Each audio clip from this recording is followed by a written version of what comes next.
Do you wish you could get virtual attendees to turn their cameras on? Is engagement the number one issue on your virtual meetings? Do you want your meeting to be the most engaging virtual meeting? Well, welcome to the Engaging Virtual Meetings podcast. In this podcast, we'll talk to the top people around the world in virtual meetings and give you, the listener, the best ideas to host engaging virtual meetings. Make sure that you click subscribe so you can get the latest episode of the Engaging Virtual Meetings podcast. Now, let's welcome your host, the author of the #1 Amazon hot new release, Engaging Virtual Meetings, John Chen.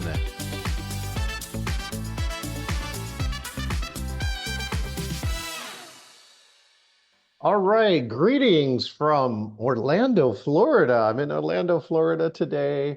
Gonna head out on a cruise tomorrow. Gonna be here with some good friends, Rick Altman, at the Presentation Summit Cruise. And so I'll be cruising with some of the top PowerPoint and presentation designers in the world. But so excited for that. Hey, if you're watching on social media, do us a favor, right? Hit share, subscribe, and like. And we would love for you to do that. Thank you for everybody who's out there helping out in this beautiful, amazing mission. And speaking of this beautiful, amazing mission, I've got this next gentleman. I met him at the CAPS convention, and he's been a sponsor for NSA Thrive and NSA Influence. And one of his top things is here. Actually, I have some funny notes for him. He's the managing director at Speaker Videos, a video marketing company for speakers, helps speakers generate 100 million plus views or more. And he's also an expert at SCC, stealing chocolates and cupcakes from his mom's bakeries. His nickname is Happy, so let's bring in the one and only Happy. Hey, Happy, how are you doing? Right? I'm blessed, full of life, and the last time I checked, I'm handsome. You're a handsome, a beautiful man. And, have you ever seen the movie Pretty Woman, Happy? I have not. So in Pretty Woman, right, the guy, Richard Gere, says, we need more sucking up. And he goes, you're a strong and powerful man. He goes, no, not me, her, suck up to her, right? So, oh Love my it. gosh. So Happy, thank you so much. It's so great to get a chance to meet you. Happy was one of the first who was chatting along in the WhatsApp line while I got stuck in an airport in Miami. And Happy also made me my own custom video on the way to there. So let's take a moment to do this. Happy, for my friends who don't know you, take a moment to tell people who you are and what you do. So, hello everyone. Real name is Vaibhav. Of course, difficult for you to pronounce. So, my nickname is Happy, and I'm happy to be listening and talking to you. I mean, I think I'm talking. You're the one doing the listening. But anyways, I run a TV show in Nepal's national television. I was a speaker who has spoken to students from 54 different countries, virtually and in person. And I built my entire speaking business using content and videos coming from a little city in a little country called Nepal.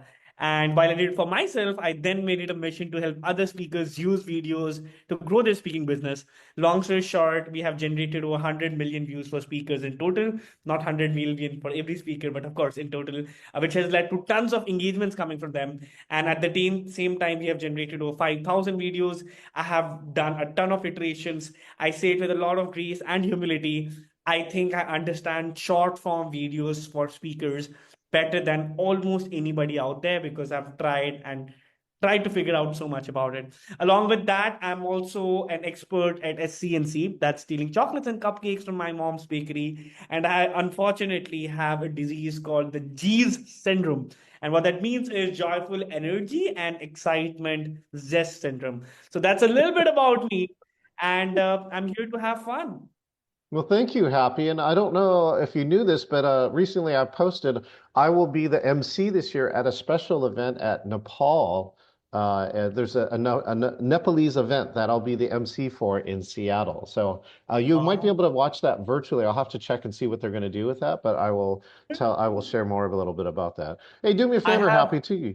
Tell me a little bit more, for those who don't know about Nepal culture, what's something that you can share about the culture? Sure. So here's the thing. We have seven of the 10 tallest mountains in the world, Yes, but you we do. don't just have the mountain of heights. We have the mountain of hearts. And that's what I love seeing.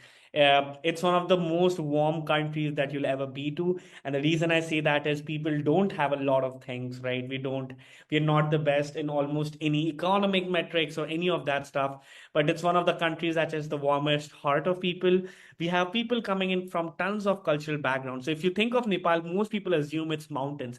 I come from a Mm. part which has 45 degrees Celsius of heat sometimes, right? Wow. I've never seen a negative temperature in my life. We have none of that. So a fun thing to share about Nepal is we have three areas. We are not just about mountains. We have hills, we have plain lands. And yeah, along with that, there are a lot of fun people, tons of different cultures. What else? It's a beautiful, fun country. And guess what? So I can tell you this. I think I've told you already, but we have people who live in the mountains in Nepal.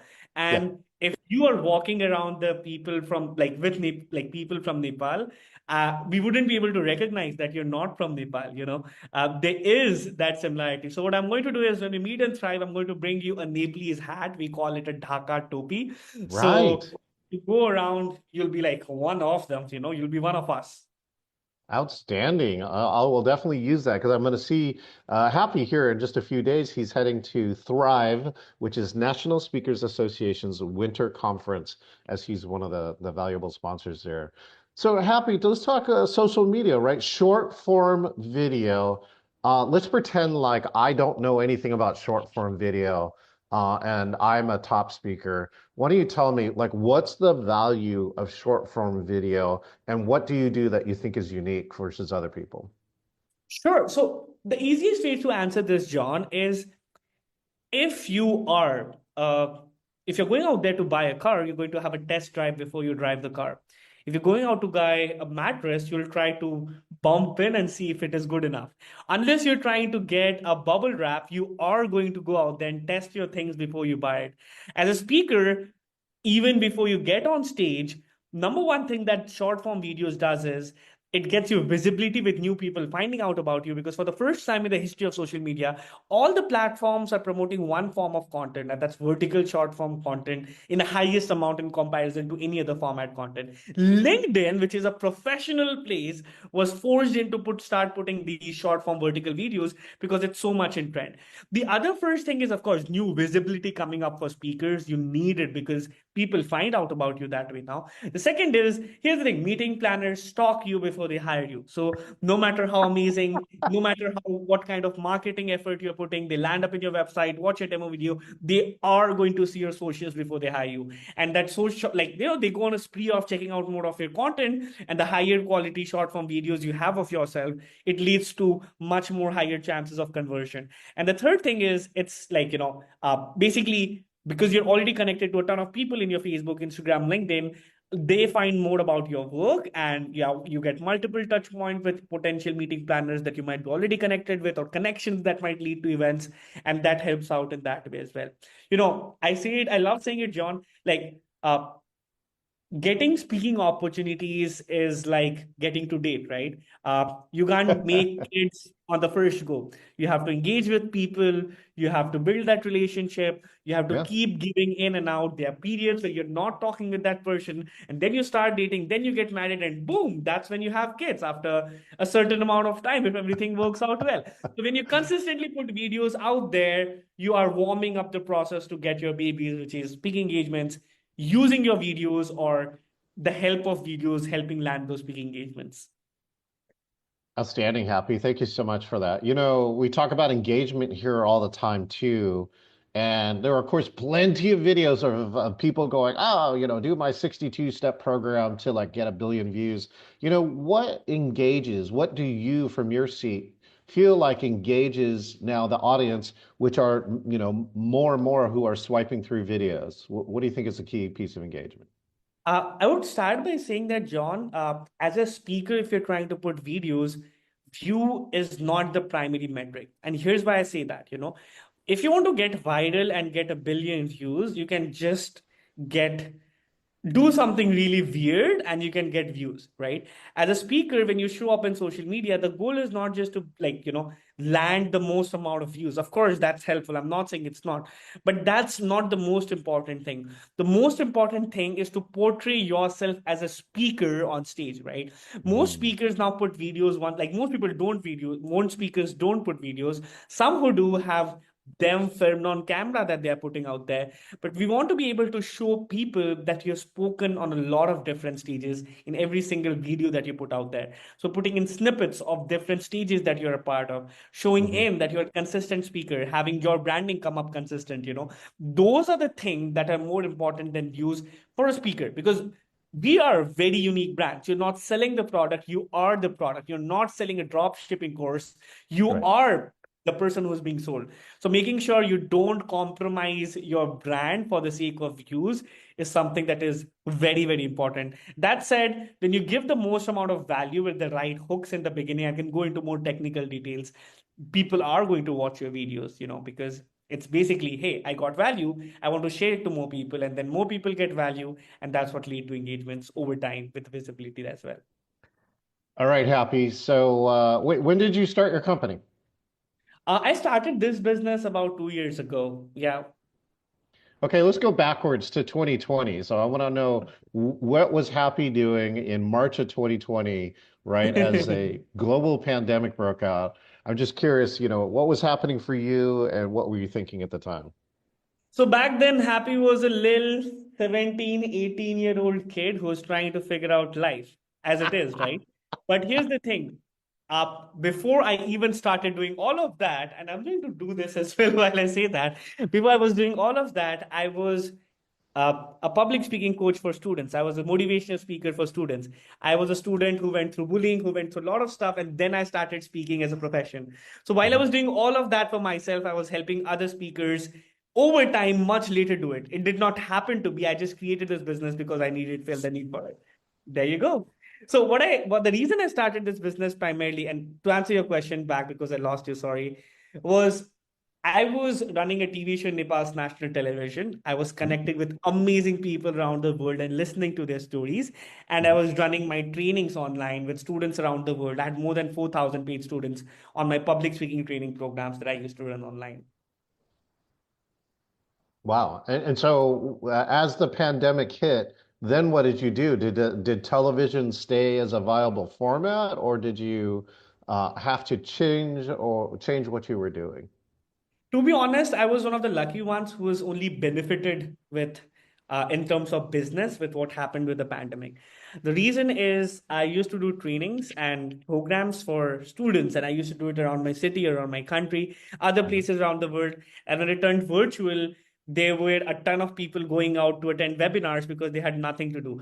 So I had webinar funnels that I used to run to get students. I used to provide free workshops, then trainings and stuff. So I was one of the lucky ones who had something positive happen. And with the TV show, instead of filming it from the studio, I was filming it from my home studio. So that still did the job. What are some of your top tips for people on virtual then? Since you got television experience, what were some of the things that you shared with other people as they just got online sometimes for the first time?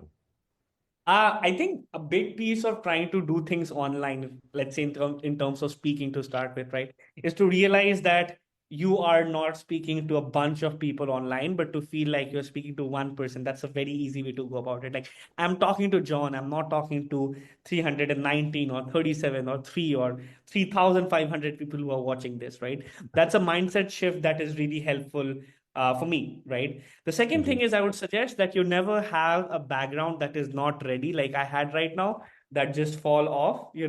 That's something that you should be careful about when you're trying to get your virtual setting right. A few other tips that were useful for me is, more important than even your video quality is your lighting. Your camera cannot perform well unless you have a decent lighting. If you don't have the right lights, it's not going to help you out. Yeah, those are a few quick ones that I can think on top of my head. Well, I'm excited because I got this new product. It was a light because I bought the new Elgato prompter. And so this is like a miniature panel light. I was carrying Mhm. a ring light around, but this is much smaller and it comes with its own tripod. And as you can see, I'm fixing my lighting here.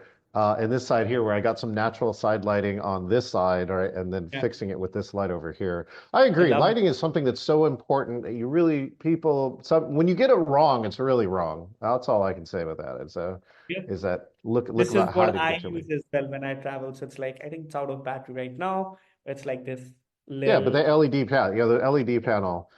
So those things, and having a travel kit now too, because now the world is back open up. Happy has seen my 17 friggin' screens in my house, and just knowing that lighting is pretty good. And when you travel, then again you have to change all these scenarios. Like people don't know, like some of the simplest tricks I was using like over 10 years ago, like just pulling the lampshade off of a light and sticking it behind the computer is better than nothing, because at least you're getting light and a light from a single source. So it's interesting. Thanks so much for that, Happy. Let's see, what is the other part? So when you're presenting, right, so Happy, since you're a motivational speaker and you speak especially to lots of students, what are the things that you do to keep those, especially students? Because I get a lot of complaints from academic people, either they're getting black screens or they're getting like nobody's there, right? So what do you do with students to come back in and how do you keep them engaged?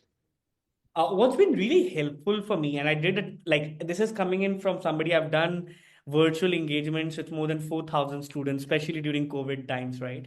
What really worked for me is I had an accent associated that was between me and my students. So I Yeah. had this thing that when I initially start my keynote or my workshop or session, I have some quick, fun, quick, icebreaker, and then I make people, hey, there are certain promises that we're going to make with each other. The first is pin drop silence throughout the class. Are we okay with it? Yes or no? Just type in the comments or say it. We're going to be completely silent throughout the workshop. Is that okay? And then everyone goes, yes. I'm like, no, that's not okay.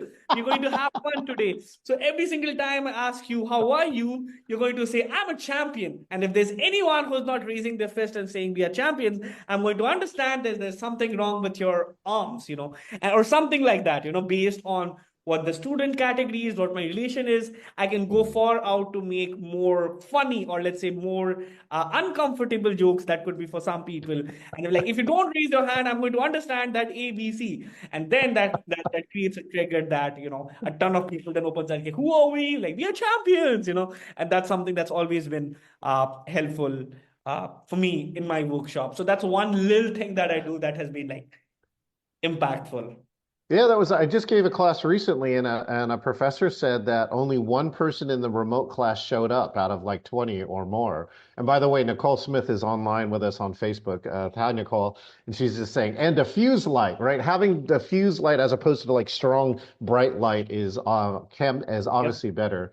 Going back to Yep. that though, she came back and she said this. She said, there's only one person. And she asked me, it's like, what should I do? Should I like start giving demerits for people who aren't there? And I'm like, well, those things like rarely work. And I said, what about this? What about this? Why don't you send an email to the entire class, right? And just say, in the last class, I gave all the secrets to the final. It's going to be amazing, right? And it's like, you should really check out Happy. Happy was there, and now Happy has all the answers, right? And just hit send on the email, That's and yeah, just that's give one way. just massive FOMO for those who Sure. are missing out. And she also said too, it was not recorded. So like you got to be there in this class. Like Yeah. that's actually a case where you can make it more engaging by not recording. That's funny. I don't know. Do you have any other tactics or story? Do you have a story, for instance, of like one of your favorite virtual programs over the last couple of years? I have, so here's the thing, right? I have spoken to students that are coming in from very different cultural backgrounds. If I'm speaking to a school group in Canada and Toronto, and then I'm speaking to a school group in a remote part of India, the Yeah. cultural context is a whole lot different, right? Yeah. So when Mm. I was speaking more often in South Asia in the beginning, right? And I Hmm. was funny as heck, and then like I was doing well, and then I had my keynote set up, and I was funny. I had jokes that work well and that are authentic. And then I went to the Canadian audience. I'm like, damn, it's not landing. No one is laughing. What's wrong with me? So what I realize is contextualizing what you're saying to the audience is something that is a whole lot different. Like you don't know who Rajesh Hamal is. Only I know because I come from Nepal, right? Right. But if I talk about, Tom Hanks, some kid in Nepal might not know about it, right? So Right. basically, trying to make sure you're contextually catching up on where you're speaking towards, like doing some research about what would be relevant, is Yes. something that works really, really well. And yeah, that helps like get engaged. And the other thing is, like when you start your engagement, it's always like planned up, and this is what I'm going to speak, and this is what my training is going to be about. But then just taking the time to like find some spaces of humor, like something funny is happening every single day, right? I Mhm. literally did not realize I wore my mom's trousers and walked around for 2 days, and my mom's trousers I was literally wearing the other way around, like the pockets were on the back side instead, right? And I can literally go into the keynote and think, I just realized 15 minutes ago that I'm doing this. And that's like people say, hey, this is someone who's human. He's not coming in or prepared. And just, finding those spaces and to spend time learning humor is super helpful to make any kind of interaction engaging for that matter. Genius. All right, well, let's look a little to the future, Happy, right? First off, what do you think is the future of virtual meetings in the speaking realm? I would say technically I might not be the most let's say expert person to talk about it. You Sure, are the one who has the best answer for this, I think, of course. Everyone knows John has the answer, right? I can tell you what's the I would be more qualified to talk about let's say the future of videos for social media. I can put in some like thoughts that I have as someone who's witnessing things from the outside, saying, hey, people are still going to engage virtually because there are going to be newer cultural, like, experiences that we want to bring. We want to bring in, and like, I want to bring an expert of, childhood education to Nepal. And the only way it's affordable to do is just bring them virtually, right? So those are spaces and ways that the reason I think they're still going to exist. But I'd love for you to give your 2 cents to the amazing people who are listening to this right now. Well, with the future of virtual, I think one part, I think there's three things coming up. One is virtual speakers still need to take care of virtual. I think that uh, one, it can either be a filler, meaning that in between your in-person gigs that virtual is a key place that you can really engage people. You can do it with no travel and expenses. A few speakers have found ways to monetize virtual really well, right? Like let's take Sherry. So I'm going to give a shout out to Sherry Levitan. She has used her in-person speaking to create virtual masterminds that are really doing good things for her business. So that's one. I think the second one is the technology is going to move somewhere. And soon, Happy, right? Well, hopefully that you and I might have this experience like we're sitting together, whether, we put the place in Nepal or in America or something in between, where we can actually up the engagement, in virtual. And I think the third thing that's going to happen is that the tools for engagement are going to get better because look, we have all this technology. Like right now, you're getting video frames of me and you and the chat and all. We have all this data, and I think engagement tools could use that to our advantage and do things like, your student audience is checking out now. You better like change it up now. Even right now, our good friends at Udly have a tech that can listen to me in real time and tell me if I am, if I'm like excessively putting filler words inside of this talk or not, and give me instant reminders to like, hey, you should stop saying. So some small things like that. I think that, it's going to grow, and I would love to see technology help people be better speakers. So that's I really love the it. key. I love Yeah. it. Yeah. Okay, well, cool. We're into the speed round today, Happy. So while we've been talking, I've been writing customized questions just for you. So your job is to try and answer these questions as fast as possible. Are you ready for the speed round, Happy? Let's do it. Okay, ready? The thing that makes you most happy. Meeting people and listening to stories. Aw, your favorite social media platform. I love Reddit. Oh, that was not what I was expecting. Who is your Yeah. favorite comedian? I really like I'm forgetting I'm on the spot. Uh, uh, let's just say I really like Samay Raina. Okay, good. Best virtual conference you have ever attended? I That's a good question. Jeopardy music. Yeah, I need to. Yeah, I'll move ahead. I can't think on top of my Okay, head. I'll go to the other side. Best conference, best any conference you've ever attended. I think I really enjoyed the CAPS convention in Costa Rica. Oh, it was Costa Rica. It was really cool. Yeah. Yeah. Okay, favorite speaker who engages you and you'd like to give a shout out to right now? I would love to give a shout out to ton of our speaker friends, but I personally, among a ton of other speakers, really enjoyed Tim Gard because I've heard him in person. Oh, Tim Gard. So funny. I found like one of those little rubber chickens and it was in Yeah, my pants in the laundry and it's because friggin' Tim Gard, that guy. yeah. Because I've So heard him in person. He's one of the most engaging in-person speakers I've ever had. Like everyone was lost. Like we lost it. that's a skill. That is a unique skill and talent that he has. Okay, last show question. Your favorite country that is neither Nepal nor America? I really like Indonesia. I love Bali. Ooh, Indonesia. I finally got to go to Indonesia after Singapore. Yeah. I love Italy and Indonesia. Indonesia, yeah. Genius, genius. All right, Happy, here's the last question of the day. You know, if you could get people to magically remember one thing from this podcast interview, what would it be? You need to show up in videos because that's where all the audience is. Put out more videos of yourself out there in social media. The world needs to hear you. Outstanding, Happy. Thank you so much. And Nicole Smith says, America isn't a country. Okay, well, yeah. I love it. Semantics. All right, cool. Happy, I'm going to see you in just a few days here in Orlando, Florida at NSA Thrives Conference. Thank you so much for this interview, and I can't wait to see you and be happy with Happy. Appreciate you taking the time. I enjoyed our conversation. It's 11:03 p.m. while we talk, so it was fun to be fun before I sleep. Outstanding. Thanks again, Happy. All right, oh, let's see. This is oh, look, I gave Happy the spotlight. Let's see. Whoa. Uh, I lost my spotlight. I'm gonna just bring you back. Hold on, let's see. Oh, did I lose all the spotlights? No.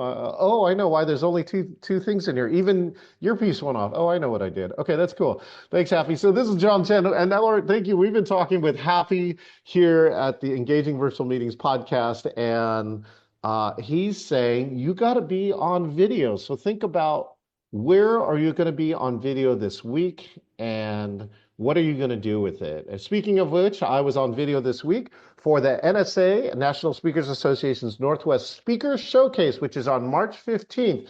You can watch anywhere in the world virtually, or you can come to Seattle and see it at the Broadway Performance Hall, where we're going to showcase 15 speakers. That's the last video that I made. Thanks again. Look forward to seeing you next time here on the Engaging Virtual Meetings podcast. This is John Chen, the author of the Amazon #1 hot new release, Engaging Virtual Meetings. I personally want to say thank you for listening to the Engaging Virtual Meetings podcast. It is my passion to help you eliminate bad virtual meetings. Make sure that you click subscribe so that you can get the latest episode of the Engaging Virtual Meetings podcast with all of the latest ideas. Hey, I want to meet you. If you want to talk about a virtual meeting challenge, or if you want to be the next guest on the Engaging Virtual Meetings podcast, just go to engagingvirtualmeetings.com/meet. That's engagingvirtualmeetings.com/meet, MEET, and find your best time to meet up. Thank you, and I look forward to engaging with you online.